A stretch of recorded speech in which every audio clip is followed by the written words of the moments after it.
The River Clyde is world famous for its shipbuilding tradition. But this glorious waterway starts its industrial life south of Glasgow, among the hills and valleys of Lanarkshire, at one of the most remarkable World Heritage sites in Britain. This is New Lanark, nestled in this dramatic gorge on the upper reaches of the Clyde. This great mill provided desperately needed jobs for Highlanders who had been displaced from their homes.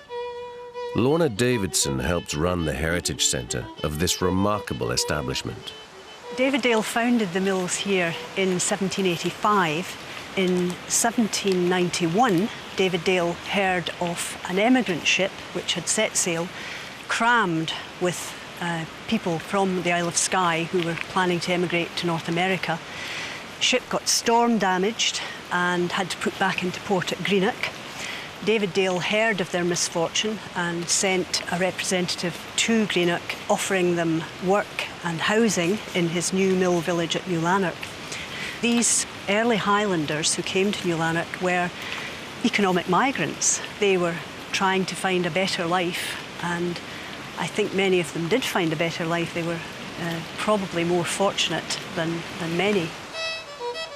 The children in New Lanark were particularly lucky, as throughout Britain, children were often employed in terrible conditions in industry from an incredibly young age. However, David Dale and Robert Owen, the mill founders, had some very progressive ideas about child labour.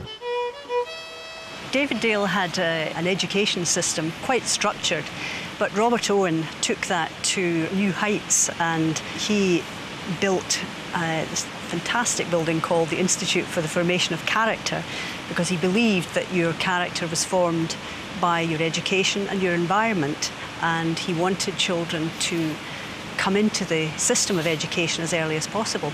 And they continued in full-time education until they were at least 10.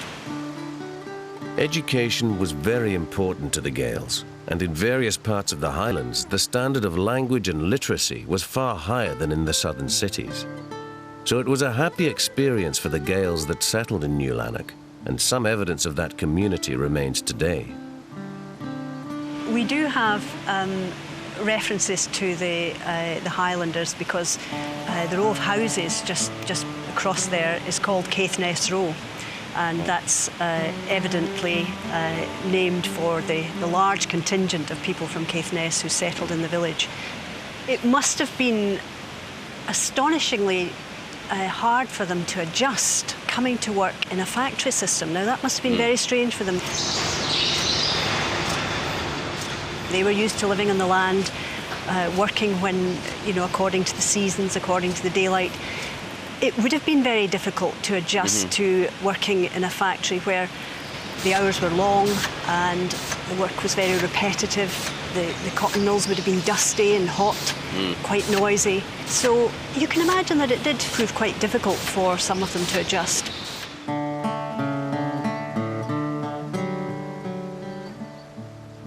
This place is absolutely inspirational. I mean, if you're going to have a radical change in your life like these Highlanders did, then what better place to come than here? I mean, this was the first creche in the world for working mothers, in the world, the first infant school in the world, and the first time that child labour, well, I mean, no child under the age of 10 was ever used in the mills, which doesn't sound that radical to us today, but it was very, very radical back in the 1790s. I just think it's, well, look at it, and it's wonderful. This is an industrial site. I mean, it's absolutely beautiful in every way.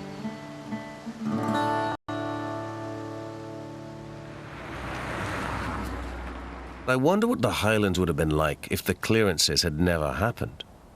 I'm putting this difficult question to D.W. Stewart, an academic from the island of Lewis.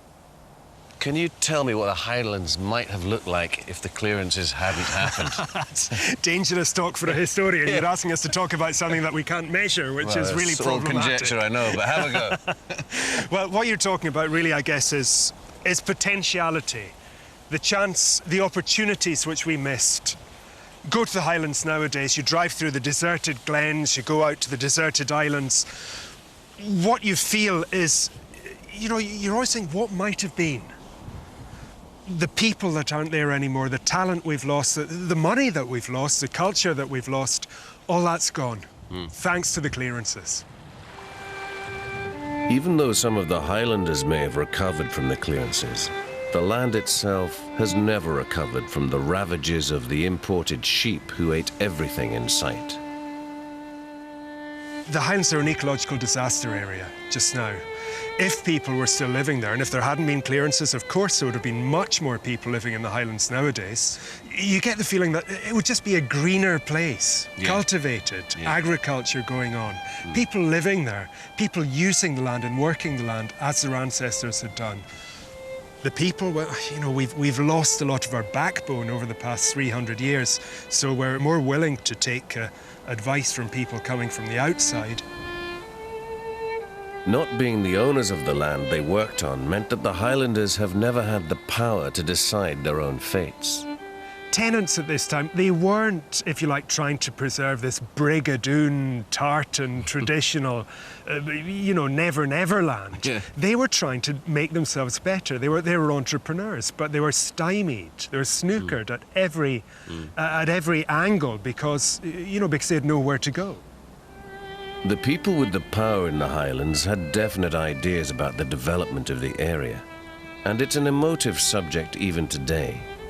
But perhaps with hindsight we can view the landowners in a different light.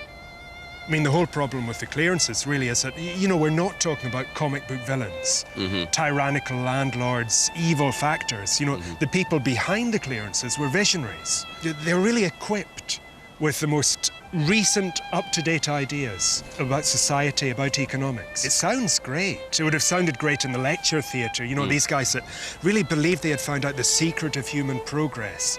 But as soon as you take these ideas out of the lecture theatre in Edinburgh and start applying them on the ground up in the Highlands, well, it's a disaster. Within 2 generations, you've got misery, you've got oppression, you've got clearance, and then you've got silence.